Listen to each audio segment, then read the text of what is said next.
Isang mapagpalang araw na naman nga mga kaibigan.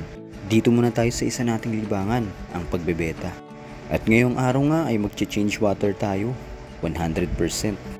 At mula sa mga 4x6x8 na aquarium, ililipat muna natin ang ating mga isda sa mga plastic jars. Siyempre dapat palaging meron nitong Master's Kit by Raybeta para may panlaban sa anumang bakterya ang mga isda natin.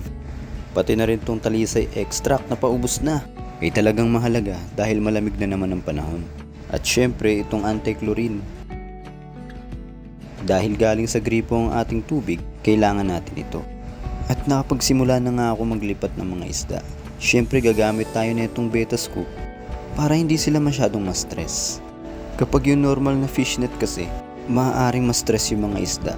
At the same time, maaari ding masira yung mga fins nila na atin din namang iniingatan. Lalo na kung mga pang-show yung inyong mga isda, mahalaga na ma-maintain natin yung magagandang fins at mga form nila.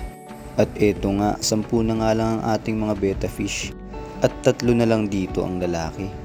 Mga cools pa to kung tawagin dahil nabenta ko na rin talaga lahat ang mga beta ko. Ito nga yung ating napalanunan na Smaragdi na guitar. Isa siyang uri ng wild beta. Makikita natin ang kagandahan nito kapag lumaki pa to. Kaya't salamat talaga Raybeta. Ito nga pala yung ibibreed natin. Hindi nga pala natin ito na isali sa 5th leg ng aming show ng Philippine Beta Master. Dahil late na ako nakauwi at hindi na ako nakapag-bench in. Sayang. Ang gagawin nga natin ay inbreeding. Pero ipapaliwanag na lang natin yun sa mga ibang video. Syempre, huwag kakalimutan magpatak ng ating Master's Kit Pro. Isang patak lang sa bawat isda. Pero kung may sakit, pwedeng 2. Makakatulong ito na labanan ng mga bakterya na nasa tubig. Siyempre, meron din yung pinch of salt o kurot ng asin dahil magandang antibacterial din yun. Ikaw ba, nais mo bang mag-alaga ng mga beta? Napakadali lang nito matutunan at hindi mo kailangan masyadong gumastos dahil hindi naman sila masyadong maselan.